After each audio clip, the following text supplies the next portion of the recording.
아무리 꽁꽁 숨기려 해도 감출 수 없는 세 가지. 가난, 기침, 그리고 사랑.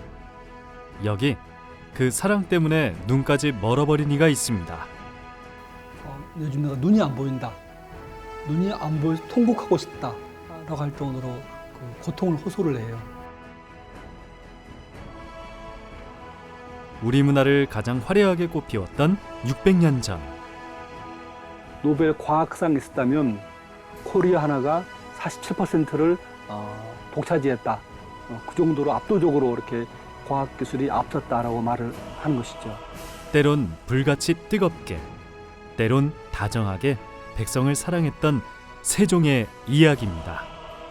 세종대왕의 리더십의 기본은 애민 정신이거든요. 세계 최초로 7일에 불과하던 여자 노비의 출산 휴가를 100일로 늘린 데 이어 4년 뒤엔 그 남편에게도 한 달의 출산 휴가를 줬던 시대. 여러모로 지금과 비슷한 것 같지만 어쩌면 평범한 서민들에겐 지금보다 나았을지 모를 호시절. 세종은 그렇게 사회 전반에 걸쳐 눈부신 발전을 이루며 조선 최고의 전성기를 이끕니다. 이분이 도대체 왜 이런 엄청난 성과를 냈을까 하는데 이제 관심을 가지게 되고, 그러다 보니까 세종이라는 분이 어떤 리더일까라고 하는데 궁금해지는 거죠. 600년이 흐른 지금 세종이 다시 주목받고 있습니다. 때론 파격적인 행보를 보이며 태평성대를 이끈 왕. 과연 그 원동력은 무엇일지 그 답을 찾아갑니다.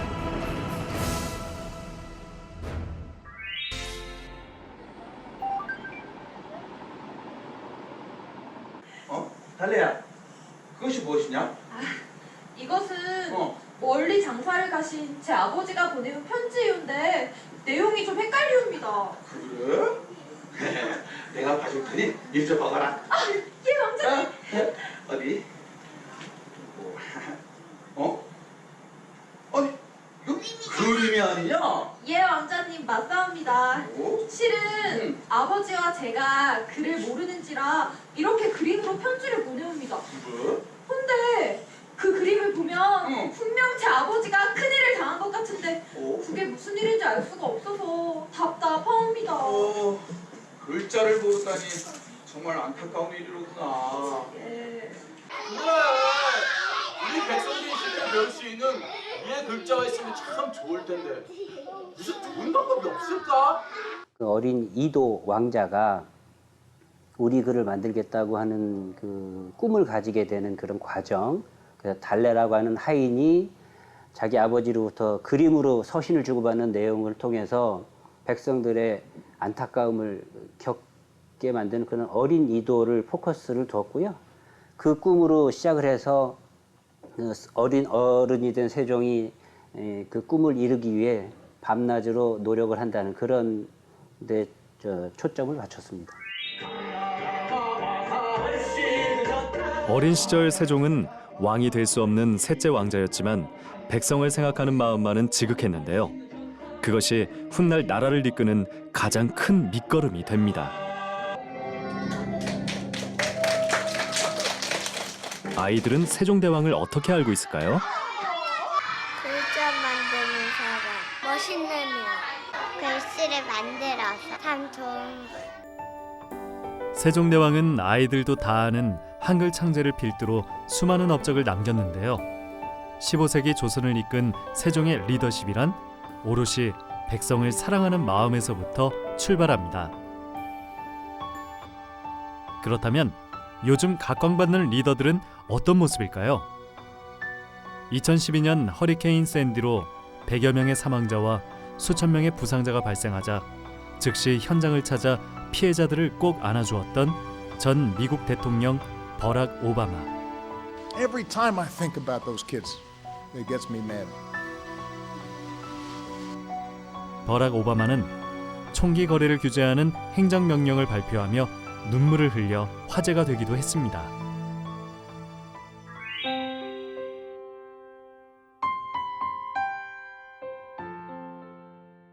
유럽이 많은 난민을 받을 수 있도록 노력해온 독일의 앙겔라 미르켈 총리는 기동민주연합당의 당대회가 열리던 날, 아프가니스탄 출신 난민 소년이 총리를 향해 난민을 받아주어 감사하고 행복하다고 독일어로 말하자 소년의 손을 꼭 잡으며 열심히 공부하라고 따뜻하게 격려했습니다.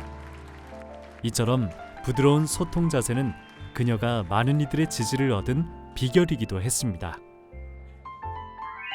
자신의 생일에 노숙자들을 초청해 아침 식사를 하는 교황은 타인의 상처를 치유하는 지도자로 평가받는데요.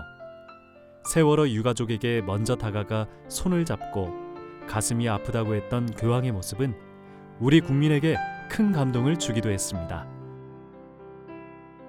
자국민들에게뿐만 아니라 세계인들에게 인정받는 리더. 이 세 사람의 공통점 찾으셨나요?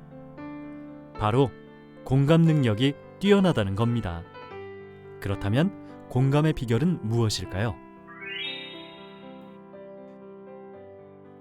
큰형인 양녕대군을 제치고 세자 자리에 오르게 된 세종.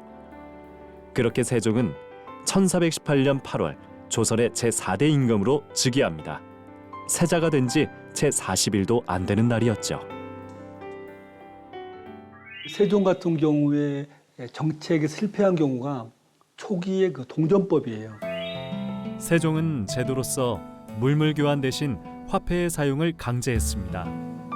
하지만 배고픈 백성들은 당장 먹거나 쓸 수 없는 동전이 불편했고 강력한 화폐 정책에 급기야 도성에 불을 지르며 불만을 표했습니다.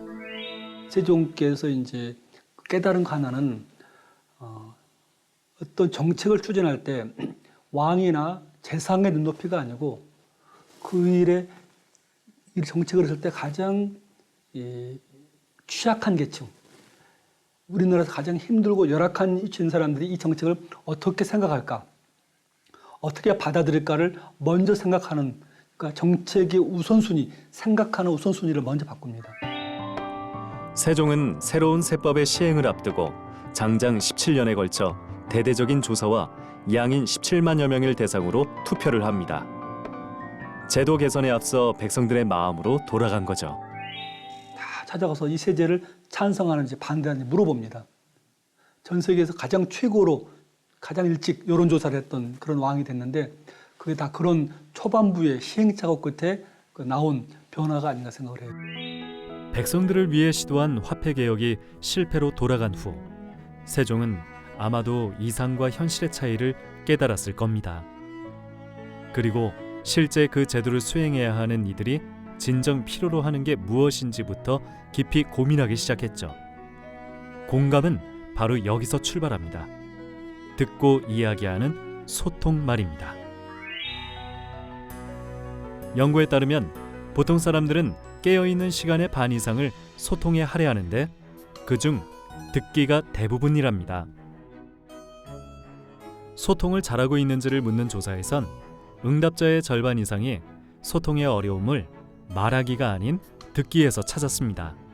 소통의 대부분이 들어주는 것인데 듣기가 어렵다고 하니 말이 안 통한다, 소통이 안 된다 하는 말이 이제야 좀 이해가 갑니다. 다양한 소통 수단이 존재하는 소통 과잉의 시대. 하지만 아이러니하게도 사람들은 그 어느 때보다 소통에 목말라 있는데요. 이것이 소통과 공감 능력이 타고난 리더를 찾는 이유이기도 합니다. 한글이 완성되기 전 시력을 잃을 정도로 몰두하며 오로지 백성을 위해 헌신했던 성군 세종대왕. 최근엔 한글을 만든 위대한 왕을 넘어 세종을 더 자세히 알고 싶어하는 사람들이 많아지고 있습니다.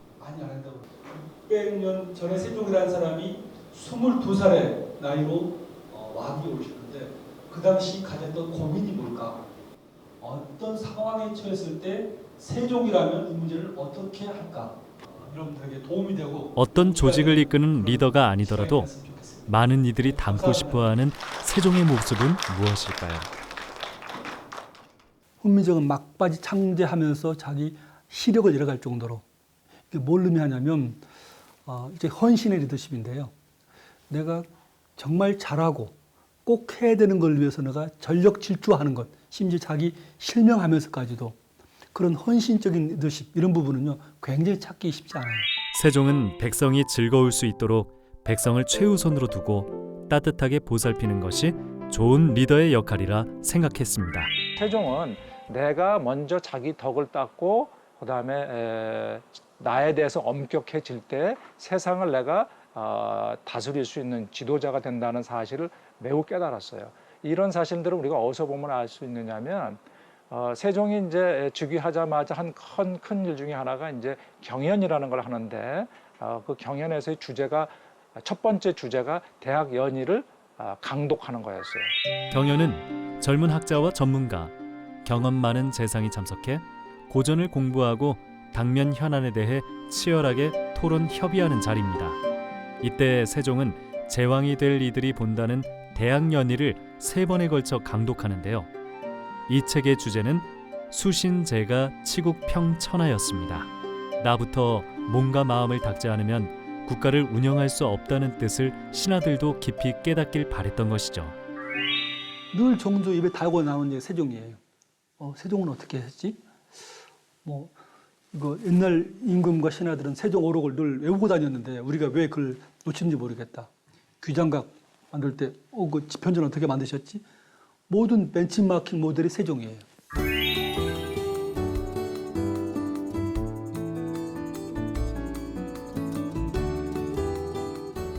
세종이 이끌었던 경연과 같은 회의 방식은 많은 이들이 모여 함께 의논할 수 있기 때문에 탁상 공론을 막고 직면 과제를 발빠르게 대처할 수 있는 장점이 있었습니다.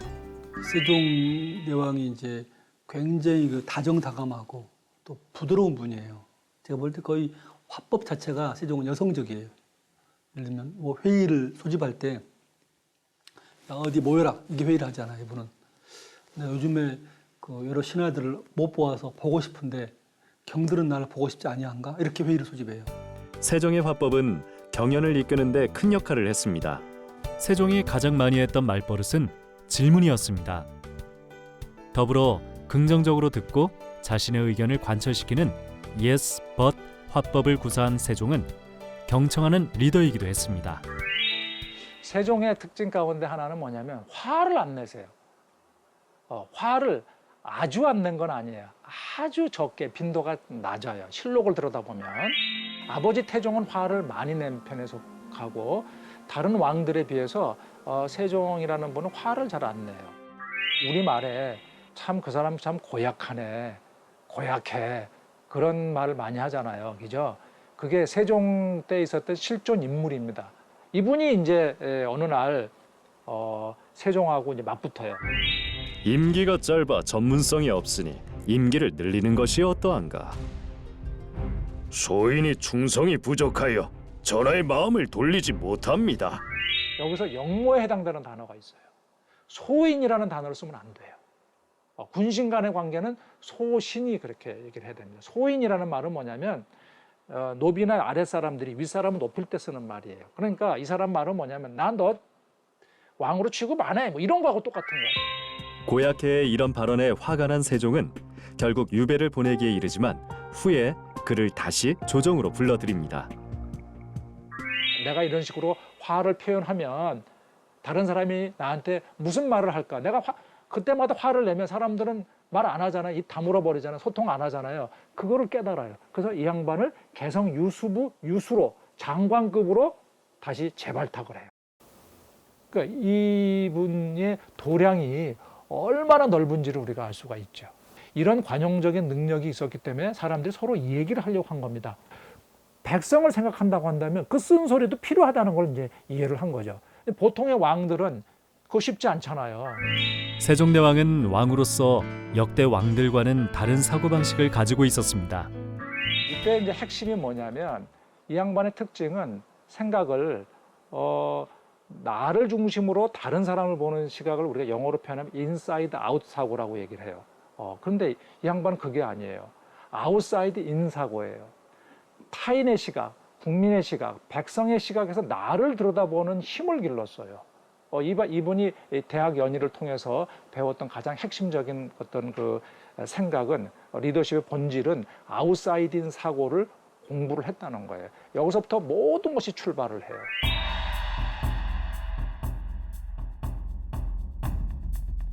어느 날 그를 깊은 고뇌에 빠뜨린 사건이 발생합니다. 유교 질서가 엄격했던 조선시대, 감히 평민의 신분으로 백성이 궁에 난입을 합니다. 그리고는 임금의 행차를 막아서기까지 하는데요. 억울한 일을 직접 하소연하는 격쟁이라는 제도가 있어 가능한 일이었습니다.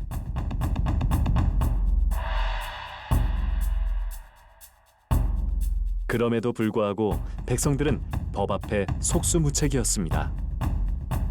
그 원인을 들여다보면 자기의 표현하고자 하는 말을 표현을 못하는 거예요. 왜? 표현하려면 뭘 해야 됩니까? 우리가 소장 쓰려면 다 한자로 써야 되잖아요. 한문으로 써야 되잖아요. 백성은 한문 교육을 안 받았잖아요. 자신의 부모를 해치는 일까지 벌어지자 세종은 백성의 무지 때문이라 생각했습니다. 하지만 세종의 생각은 여기서 멈추지 않았습니다. 그럼 살인 사건이 일어나면 어떤 일이 벌어지겠어요? 누가 책임을 져야 됩니까? 김하라는 사람만 데려다가 사형시키면 되잖아요. 그럼 문제가 다 해결되잖아요. 모든 신료들은 다 그렇게 생각을 했어요. 이미 물론 사형을 당했겠죠. 근데 세종은 그렇게 생각하지 않았어요. 아웃사이드인으로 생각해 본 거예요. 백성들을 교화하지 못한 책임이 있더라라는 책임감을 느끼게 됩니다. 그래서 이제 생각을 해낸 게 바로 뭐냐면 효행록이라고 하는 것을 만들어서 국민들한테 가르치자. 형벌만이 능사가 아니라 생각한 세종은 한 가지 아이디어를 생각해냈습니다. 세종은 효자, 충신, 연려 등의 사례를 담은 책을 만들어 백성들이 보고 따르도록 가르치고자 했습니다. 그런데 한 가지 문제가 더 있었습니다. 애초에 글을 알지 못하는 백성들에게 아무리 좋은 이야기라 하더라도 책은 무용지물이었던 겁니다. 세종의 지시로 새롭게 간행된 책에는 내용에 맞는 그림을 함께 넣어 글을 모르는 사람도 이해할 수 있도록 조치를 취했습니다. 효행록이라는 건 효자, 연려 이런 사람들을 이야기를 이제 엮어가지고 국민들한테 가르치려고 하는 거죠. 전부 다 한자로 써가지고 온 거예요. 그래서 이제 두 번째는 뭐냐면 여기에다가 그림을 붙여라. 그래가지고 이제 그림을 붙이게 됩니다. 그런데 그림만 봐가지고 알 수 있겠습니까? 안 되죠. 결국 백성을 가엾게 여긴 세종의 마음이 직접 우리 문자를 만드는 계기가 되는데요. 실록에는 책을 나누어 주어도 누군가 알려주기 전에 그 뜻을 이해하지 못할까 걱정하는 세종의 근심이 기록돼 있기도 합니다. 갖은 노력에도 불구하고 양반의 전유물이었던 책과 글자. 마침내 제위 25년 12월 세종은 느닷없이 훈민정음을 공개합니다. 백성을 위해 문자를 새로 만든다는 것. 그것은 누구도 생각지 못한 파격 그 자체였습니다. 창의성을 발휘하지 못하는 중요한 이유는 내 사고의 범주가 좁아서 그래요. 그것을 단적으로 표현하는 단어가 박스 사고입니다. 어떤 박스에 들어가 있는 것처럼 보인다는 거죠. 세종은 이 박스가 너무 넓어서 마치 없는 것처럼 느껴지는 거예요. 이게 창의적인 사람들이에요. 그래서 자유분방한 생각을 하는 겁니다. 사대부들의 거센 반대까지 예측하고 비밀리에 한글을 만들던 세종은 3년의 공백 기간 동안 집현전 학자들과 수정, 보완을 거쳐 1446년 비로소 세상에 한글을 반포합니다. 누구나 쉽게 배울 수 있는 문자를 만들고자 했던 세종. 백성들이 글을 몰라 억울한 일을 당하지 않도록 하겠다는 것이 목적이었죠. 훈민정음은 제가 만약에 왕이었다고 한다면 절대 해서는 안 되는 일이에요. 왕으로서의 목숨이 굉장히 어려운, 쉽게 얘기해서 정권이 붕괴될 수 있는 사건이라고 보시면 됩니다. 한글을 가장 크게 반대했던 인물은 집현전 학자 최만리였습니다. 그는 한글이 사대에 어긋나며 이미 이두가 있으므로 필요가 없다는 주장을 펼쳤습니다. 최만리라는 분이 있어서 훈민정음 창제에 대해서 굉장히 반포에 대해서 반대를 많이 했다는 건 잘 알려져 있죠. 그 이유 가운데 하나가 뭐냐면 최말리라는 분이 이렇게 얘기를 해요. 아니 그 쓰잘데기 없는 일을 하시면서 어떻게 그 옥체를 상하게 하셨습니까? 옥체가 더 중요하지 않습니까? 그 한글 같은 걸 왜 만드십니까? 이런 그 항의를 해요. 그만큼 세종의 건강이 나빠졌다는 걸 의미하는 겁니다. 그럼에도 불구하고 왜 여기 매달렸을까요? 국민이 글자를 모름으로 발생하는 너무나 많은 슬픈 사연들, 너무나 많은 억울함, 이런 것들을 내가 해결하지 않으면 안 된다라고 하는 본인의 생각이 있었던 겁니다. 이것이 바로 우리가 뭐라고 하냐면 창조적 에너지라고 얘기를 합니다. 1446년 간행된 훈민정음 해설서 격인 해례보는 문자를 만든 원리를 밝히고 있는데요. 특히 정인지가 쓴 제자해의 기록을 통해 훈민정음은 모양을 본떠 만들어졌다는 것을 알 수 있습니다. 정인지와 7명의 집현전 학자들이 편찬한 훈민정음 해례소, 모양을 본떠 만들었다는 것은 어떤 의미일까요? 5개의 초성이 내는 소리는 혀뿌리가 목구멍을 막는 모양, 혀가 윗잇몸에 닿는 모양, 그리고 입과 이, 목구멍의 모양을 본땄고 나머지 자음은 획을 추가하는 간단한 원칙을 따릅니다.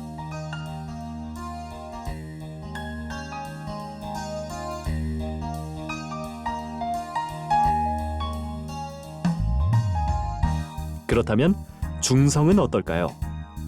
천지인을 본뜬 아래 아, 으, 이를 기본으로 아래 아는 하늘이 열리는 둥근 모양을, 으는 땅이 열리는 평평한 모양을, 그리고 이는 사람이 서 있는 모양을 본떴다고 하는데요. 중성 역시 가획을 더해 나머지 모음을 만듭니다. 한글이 과학적인 문자다라고 우리가 이야기하는 건요. 소리를 담고 싶으니까 소리를 내는 기관이나 원리 같은 것들을 연구를 했고요.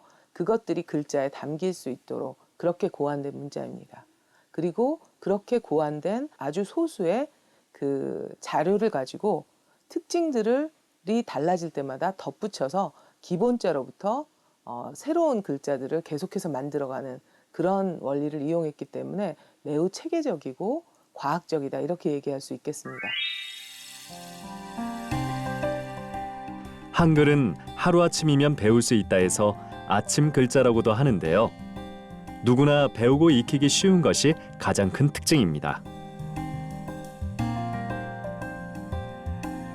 이러한 한글의 과학성과 체계성은 해외에서도 주목받고 있습니다.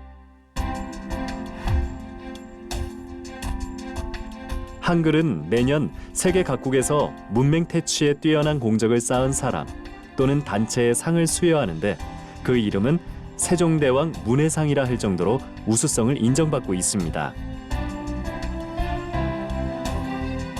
세종의 노력과 열정이 만들어낸 훈민정음.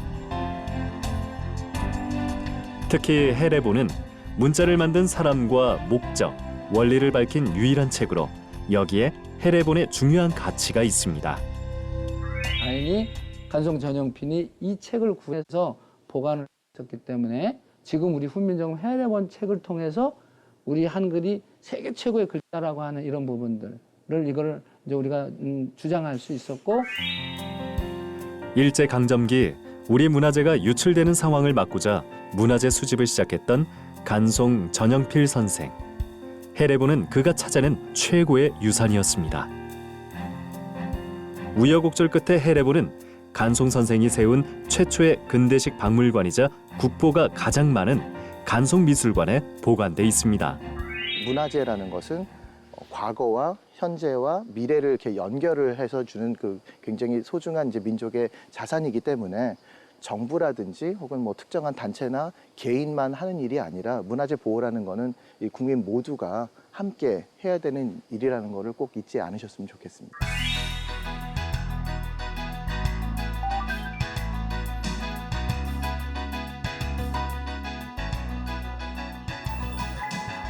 현재 해례본은 간송미술관의 공사로 인해 서울의 한 전시관에서 만나볼 수 있는데요.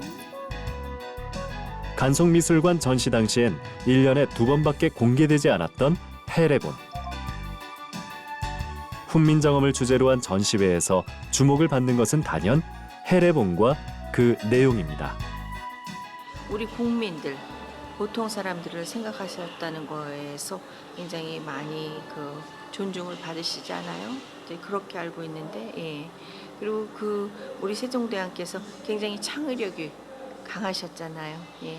For me, I find it very beautiful in forms because it's made up of, I think, 5 shapes: the circle, horizontal line, vertical line, diagonal line, and a dot. So overall, as a shape, it's very beautiful, but also the idea behind it, like creating something that's easy for the people to understand. Like that, for me, is an incredible feat by the king. 세종 대왕의 뭐랄까 리더십 그게 아마 만들어낸 것 같아요. 훈민정음은 문자의 의미를 넘어 많은 이야기를 담고 있습니다. 천지자연지성이면 즉 필류 천지자연지문이라 이게 나오죠. 천지자연의 소리가 있으면 천지자연의 문자가 있다. 그래서 해례보는 한글 자음과 모음이 음양오행의 우주 만물과 인간의 조화를 표현한 천지자연의 문자 철학을 담고 있다고 말합니다. 훈민이란 이름엔 바른 말이 바른 생각으로 이어지고 그리하여 국격이 높은 나라가 될 수 있다는 세종의 경영 철학도 담겨 있죠. 세종대왕이 얼마나 이 철학적이고 과학적이고 그리고 얼마나 그 백성들을 위한 그 문자를 만들기 위해서 애를 쓰셨는가에 대해서 새삼 또 깨닫게 됩니다. 훈민정음 해례보는 단순한 문자 해설서가 아닙니다. 그 안에는 세계의 어떤 인류 고전으로서의 가치와 그다음에 그 문자에 담긴 어떤 위대한 사상, 학문, 철학, 음악, 언어학이 온갖 게 녹아 있거든요. 우리가 진짜 인류 최고의 고전을 만들어 놓고 안 가르친다는 거 이게 말이 되지 않지 않나요? 그래서 제가 이제 그런 걸 가르칠 수 있는 그런 프로그램을 개발하고 또 그런 운동을 펴고 있습니다.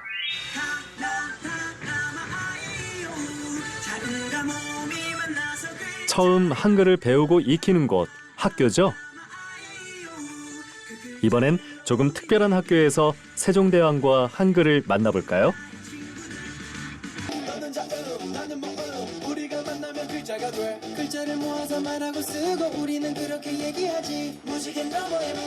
학교에 동네 어르신들까지 모두 모인 날. 올해로 3번째 열리는 이곳 학교만의 특별한 잔칫날이랍니다. 아이를 키우기 위해선 온 마을이 필요하다는 말이 있죠. 학교라는 울타리가 있지만 마을 어른들의 보살핌 속에 아이들이 커간다는 뜻을 담아 감사를 전하는 자리이기도 하답니다.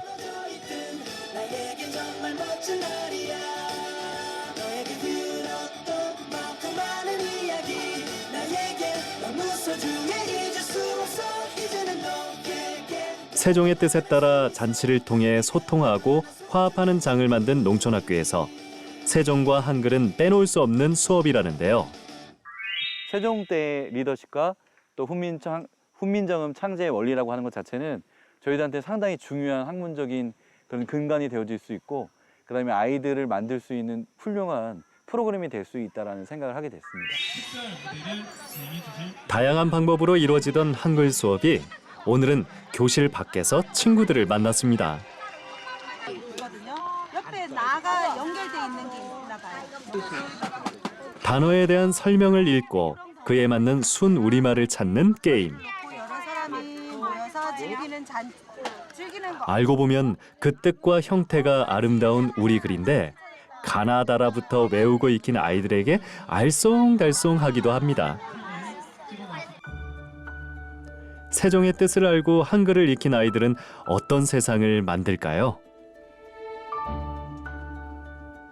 늘푸른자연학교에서 만들어질 그 아이들은 세종 때의 세종 큰 임금의 그 리더십과 또 그런 정치에 대한 그런 이상적인 어떤 여러 가지 다양한 시도들 또 세대와 소통하려고 하는 그런 노력들 그런 것들이 다 아이들이 어려서부터 몸에 체득이 되어지고 또 그런 것을 갖춘 아이로 성장되어지길 바라는 마음이 있거든요.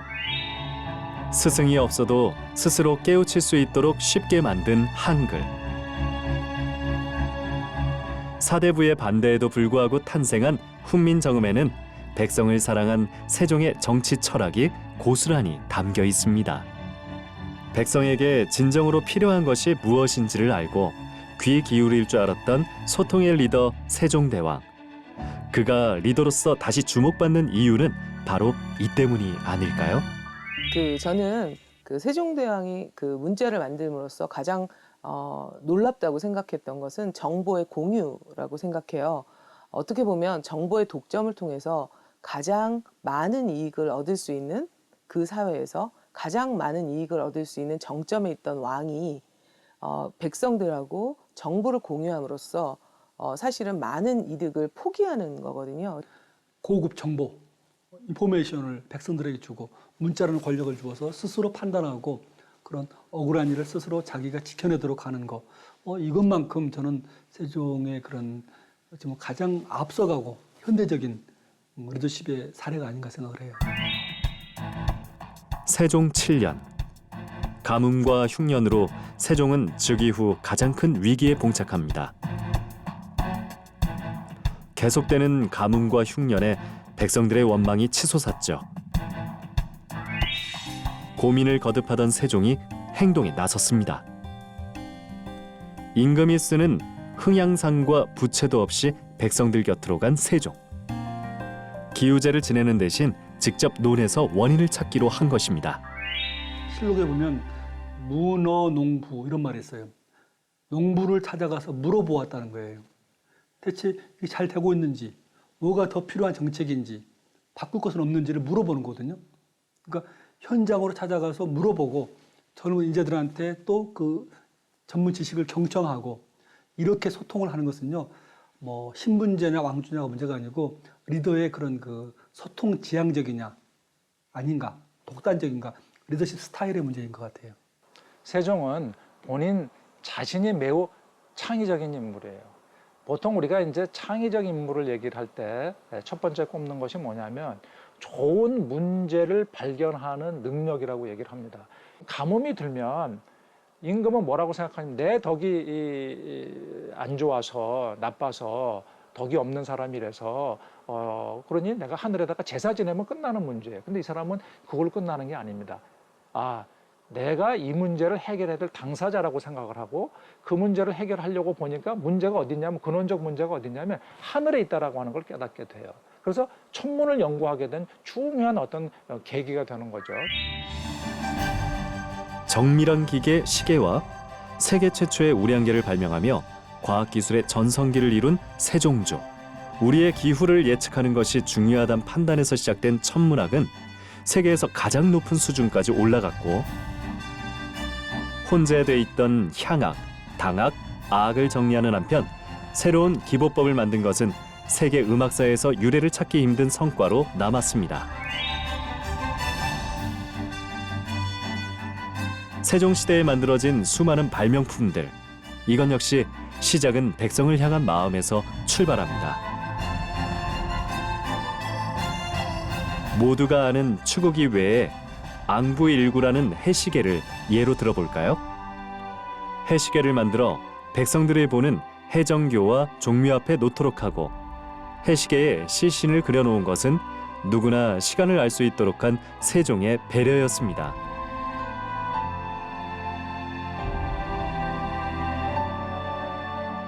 장영실이라는 사람한테는 여러 가지 해시계라든지 물시계라든지 이런 것들을 해보라고 얘기했고, 이순지라는 사람은 천문학을 연구하게 만들었고, 이건 뭐예요? 다 의사결정의 과정이잖아요. 그 의사결정이 창의적이니까 창의적 산물이 나오는 겁니다. 그러니까 우리가 세종조에 있어서의 창의적 산물에만 관심을 가질 게 아니라 그분이 했던 창의적 의사결정에 관심을 가져야 되는 거예요. 자신의 뜻을 펼치기 위해 인재가 절실했던 세종. 그는 집현전에 전국의 인재들을 모아 학문에 전념토록 했습니다. 세종은 업무량이 많은 학자들을 위해 파격적인 혜택도 아끼지 않았는데요. 집에서 책을 읽는 일종의 유급 휴가 제도인 사가독서도 그중 하나였습니다. 그렇게 집현전을 중심으로 한 성과도 나타났습니다. 창의적 의사결정을 잘 못하는 리더들의 공통적인 특징은 자기 생각만 해요. 자기 이익을 위해서 세상을 움직여요. 우리가 역사에서 그런 분들 많이 보죠. 근데 이분은 뭐냐면 내 이득이 아니라 타인의 이득, 백성의 이득을 위해서 창의적인 의사결정을 해줘요.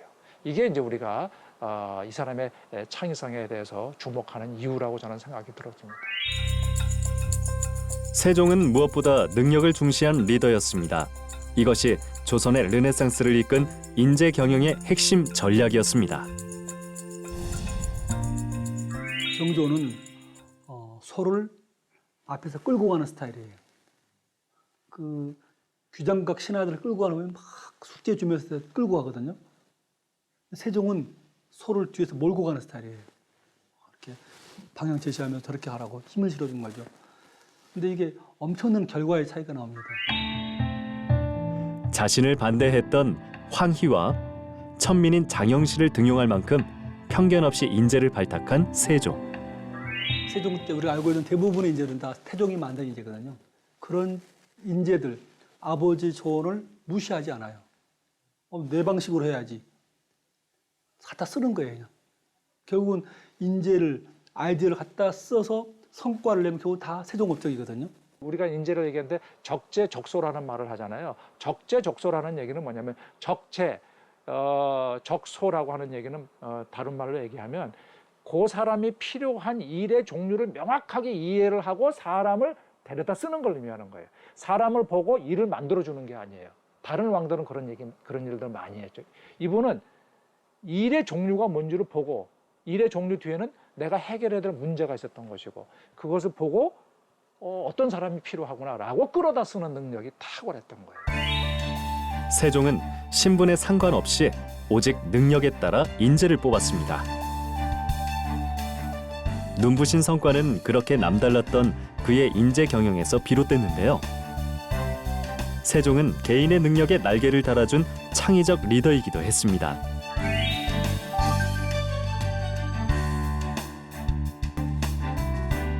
세종의 창의적 리더십은 당시를 기록해놓은 책에서 객관적으로 확인할 수 있습니다.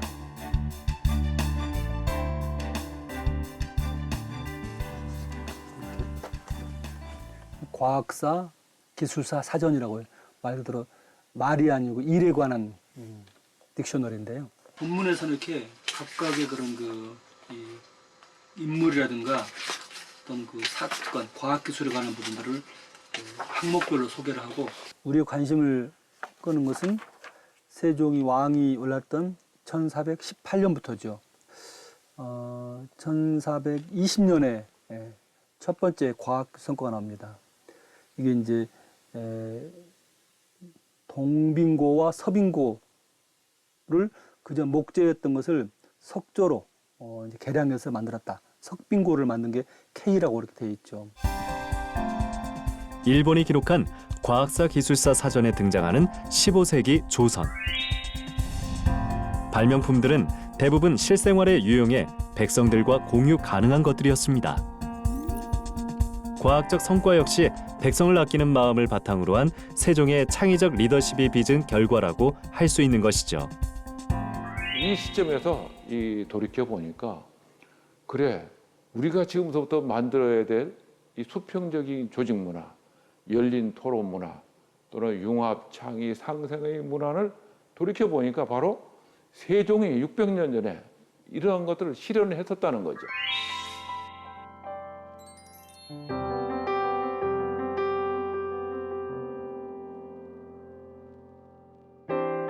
시간이 많이 흘렀어 거기서 여긴 아주 먼 미래 몰라보게 세상 모습이 변해도 그때의 지혜를 빌려 사는 건 여전히 자신에게 혹독해 주변에 엄격해 백성 위해 그렇게 매번 설쳤대 그를 가슴에 못 담고 그저 공부하려 한 점과 떳떳한 후대가 못된 게 부끄럽다 그는 시력을 포기하며 모두 눈뜨게 했어 난 글도 읽을 줄 알면서도 보지 못했어 눈앞에 놓인 현실은 말이야 우린 상처난 거지 화난 게 아니야 평생을 고민에 잠겨진 애지 세종이 돌돌도 이건 힘내자는 의미로 다시 기록하는 실로 서로 키워 위로 어깨 펴 그 고개 들어 변화가 일어났는데 안 일어났건 뭐해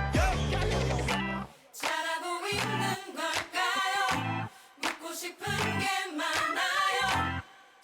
지칠 때면 시간을 건너 당신을 찾아 나타나 줄 순 없나요? 의지의 품이 돼줘 이제 곁에 있어줘요 계속 영원히. 세종대왕이 잠들어 있는 여주.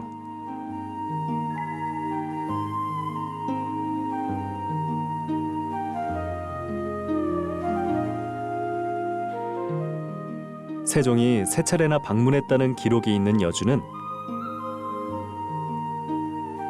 세종의 외가가 있는 지역으로 많이 알려져 있는데요.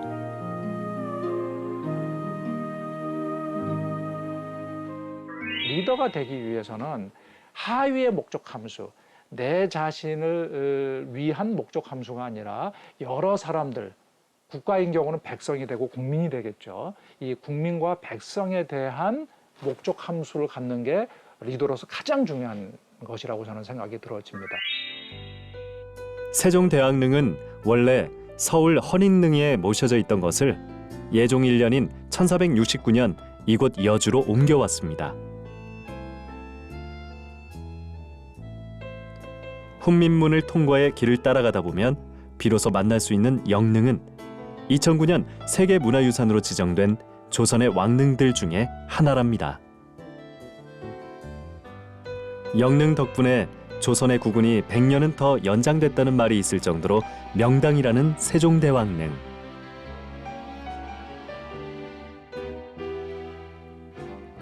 재위 기간 내내 세종이 꿈꿨던 리더로서의 목표는 생생지락, 바로 백성들이 즐거운 삶을 살게 하는 것이었습니다. 따라서 모든 국정 운영도 이에 맞춰서 이루어졌죠. 세종대왕과 한글을 전 세계에 자랑하는 그 일들을 하고자 합니다. 화이팅! 세종즉위 600도를 맞아 여주시가 다양한 콘텐츠를 준비 중이라는데요. 훈민정음이 반포된 해인 1446년을 제목으로 한 뮤지컬이 그 중에 하나입니다. 2018년 새롭게 선보일 뮤지컬에서 세종대왕은 과연 어떤 리더로 표현되고 있을까요? 세종대왕이 어떤 환경에서 왕이 됐는지 되게 그냥 순리대로 적자가 되어서 뭐 왕이 된 게 아니라 굉장히 많은 풍파와 어려움 속에 왕이 됐던 그 모습을 보여줘야지 우리가 얘기하고자 하는 세종대왕의 인간적인 모습을 얘기할 수 있을 것 같더라고요. 소통에 있어서는 정말 이 시대에 사는 그 누구보다도 이렇게 SNS가 확 이렇게 하고 있는 이 시대보다도 정말 많은 소통을 하셨던 것 같아요. 또 그런 리더였고, 그리고 앞서가기보다는 같이 가고 손을 잡아주고 앞에서 끌어주고 뒤에서 정말 밀어주는, 우리가 흔히 알고 있는 그런 리더 같아요. 그리고 정말 같이 가고 싶었던 리더셨던 것 같아요. 600년이 지나 다시 세종대왕에게 나아갈 길을 묻는 우리. 세종을 주목하게 만든 결정적 리더십은 무엇일까요? 세종을 훌륭한 리더로 만든 기본은 경청과 소통의 자세였습니다. 파란 그 초록색 벼를 심어서 자색과 황도벼를 심었습니다. 그래서 그 색깔로다가 그림을 표시하고 논그림을 만드는 것이에요. 경광선을 타고 일부러 논그림을 보기 위해 찾아오시는 분들이 많습니다. 여주, 그리고 우리 모두가 진정 닮고자 노력하는 세종의 리더십. 세종이 빛나는 성과를 얻을 수 있었던 건 인재 경영도 중요하지만 무엇보다 백성을 위하는 지극한 마음이 있었기 때문에 가능했던 건 아닐까요? 다른 사람의 그 시각에서 나를 들여다보는 거죠. 이런 것들이 바로 뭐냐면 세종이 굉장히 창의성에 특별했던 그런 중요한 이유가 아닐까 생각을 합니다. 세종이 어떻게 했을까에 대한 그런 그 실록 속에 들어가 지혜를 배우는 것을요, 지금 우리 다 안고 있어요. 저는 그 점이 제일 아쉽고, 거기로부터 우리가 대한민국 기초 쌓기가 새로 시작돼야 된다 생각합니다.